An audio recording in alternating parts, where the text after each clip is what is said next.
परमेश्वर की स्तुति, महिमा और धन्यवाद हो। अध्याय 7। तब महायाजक ने कहा, क्या ये बातें सच हैं? स्तिफनुस ने कहा, हे भाइयों और पितरों, सुनो। हमारा पिता अब्राहम हारान में बसने से पहले जब मेसोपोटामिया में था, तो तेजोमय परमेश्वर ने उसे दर्शन दिया और उससे कहा, तू अपने देश और अपने कुटुंब से निकलकर उस देश में जा जिसे मैं तुझे दिखाऊंगा। तब वो कसदियों के देश से निकलकर हारान में जा बसा। उसके पिता की मृत्यु के बाद परमेश्वर ने उसको वहां से इस देश में लाकर बसाया जिसमें अब तुम बसते हो, और उसको कुछ मीरास वरन पैर रखने भर की भी उसमें जगह ना दी, परंतु प्रतिज्ञा की कि मैं ये देश तेरे और तेरे बाद तेरे वंश के हाथ कर दूंगा। यद्यपि उस समय उसके कोई पुत्र भी न था।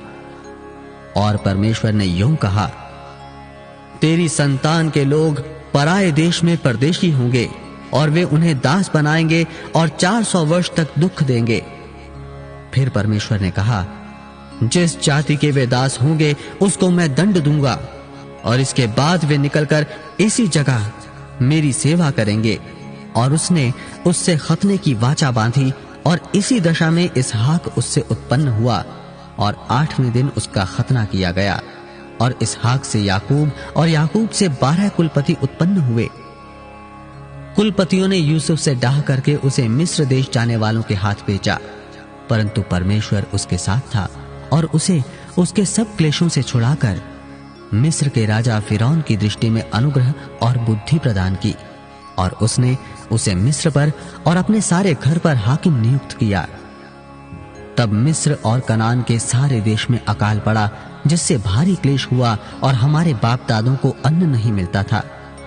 परंतु याकूब ने यह सुनकर कि मिस्र में अनाज है, हमारे बाप दादों को पहली बार भेजा। दूसरी बार यूसुफ ने स्वयं को अपने भाइयों पर प्रकट किया, और यूसुफ की जाति फिरौन को मालूम हो गई। तब यूसुफ ने अपने पिता याकूब और अपने सारे कुटुंब को, जो 75 व्यक्ति थे, बुला भेजा। तब याकूब मिस्र में गया, और वहां वो और हमारे बाप दादे मर गए। उनके शव शकेम में पहुंचाए जाकर उस कब्र में रखे गए जिसे अब्राहम ने चांदी देकर शकेम में हमोर की संतान से मोल लिया था। परंतु जब उस प्रतिज्ञा के पूरे होने का समय निकट आया जो परमेश्वर ने अब्राहम से की थी, तो मिस्र में वे लोग बढ़ गए और बहुत हो गए। तब मिस्र में दूसरा राजा हुआ जो यूसुफ को नहीं जानता था। उसने हमारी जाति से चालाकी करके हमारे बाप दादों के साथ यहां तक बुरा व्यवहार किया कि उन्हें अपने बालकों को फेंक देना पड़ा कि वे जीवित ना रहें। उस समय मूसा उत्पन्न हुआ। वो परमेश्वर की दृष्टि में बहुत ही सुंदर था। वो 3 महीने तक अपने पिता के घर में पाला गया।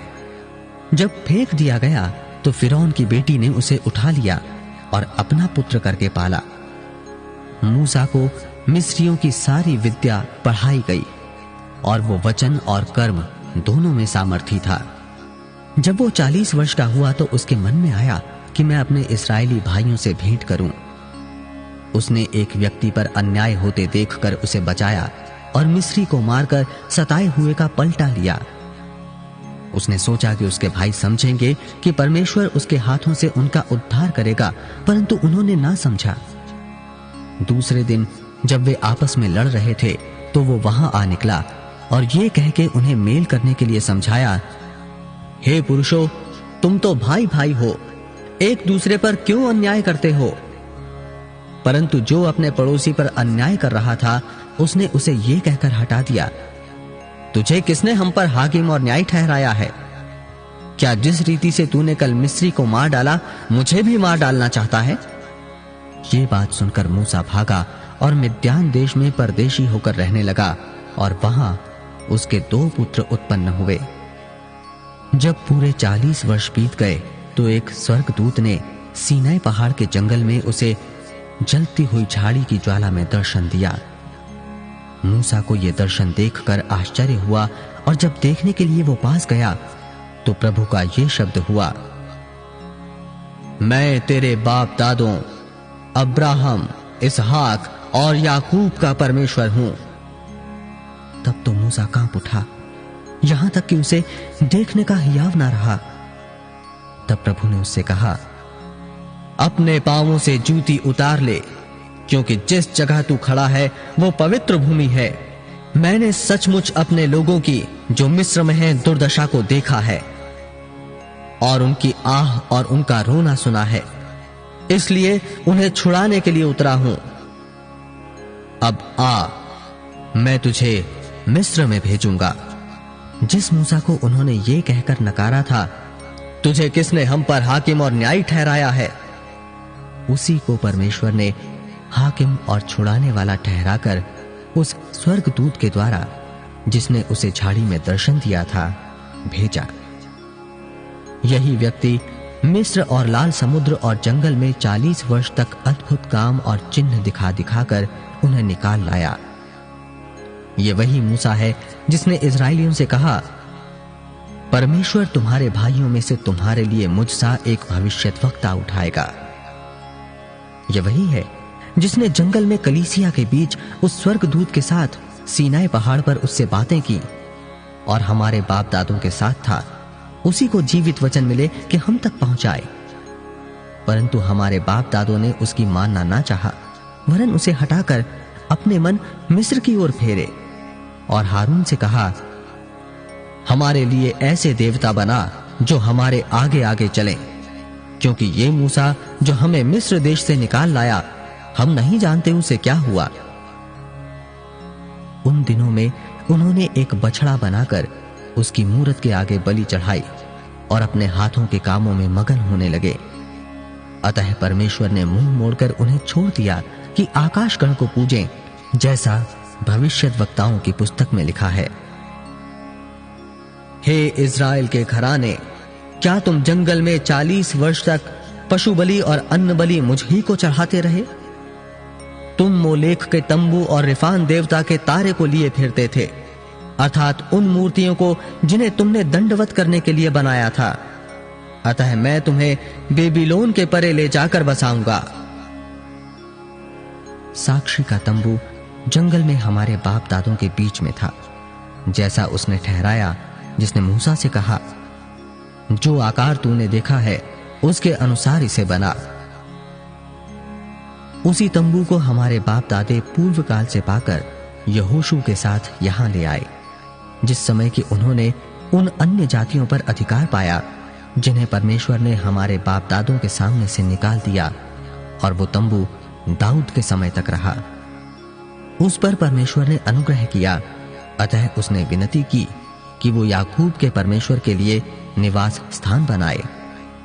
परंतु सुलेमान ने उसके लिए घर बनाया, परंतु परम प्रधान हाथ के बनाए घरों में नहीं रहता, जैसा कि भविष्यद्वक्ता ने कहा। प्रभु कहता है, स्वर्ग मेरा सिंहासन और पृथ्वी मेरे पांव तले की पीढ़ी है। मेरे लिए तुम किस प्रकार का घर बनाओगे और मेरे विश्राम का कौन सा स्थान होगा? क्या ये सब वस्तुएं मेरे हाथ की बनाई नहीं? हे हठीले और मन और कान के खतना रहित लोगों, तुम सदा पवित्र आत्मा का विरोध करते हो। जैसा तुम्हारे बाप दादे करते थे, वैसे ही तुम भी करते हो। भविष्यद्वक्ताओं में से किसको तुम्हारे बाप दादों ने नहीं सताया? उन्होंने उस धर्मी के आगमन का पूर्व काल से संदेश देने वालों को मार डाला, और अब तुम भी उसके पकड़वाने वाले और मार डालने वाले हुए। तुमने स्वर्गदूतों के द्वारा ठहराई हुई व्यवस्था तो पाई, परंतु उसका पालन नहीं किया। ये बातें सुनकर वे जल गए और उस पर दांत पीसने लगे। परंतु उसने पवित्र आत्मा से परिपूर्ण होकर स्वर्ग की ओर देखा और परमेश्वर की महिमा को और यीशु को परमेश्वर के दाहिनी ओर खड़ा हुआ देखकर कहा, देखो, मैं स्वर्ग को खुला हुआ और मनुष्य के पुत्र को परमेश्वर के दाहिनी ओर खड़ा हुआ देखता हूं। तब उन्होंने बड़े शब्द से चिल्लाकर कान बंद कर लिए और एक साथ उस पर झपटे और उसे नगर के बाहर निकालकर उस पर पथराव करने लगे। गवाहों ने अपने कपड़े शाऊल नामक एक जवान के पांवों के पास उतार कर रख दिए। वे स्तिफनुस पर पथराव करते रहे और वो ये कहकर प्रार्थना करता रहा, हे प्रभु यीशु, मेरी आत्मा को ग्रहण कर। फिर घुटने टेककर ऊंचे शब्द से पुकारा, हे प्रभु, ये पाप उन पर मत लगा। और ये कहकर वो सो गया। शाऊल उसके वध में सहमत था।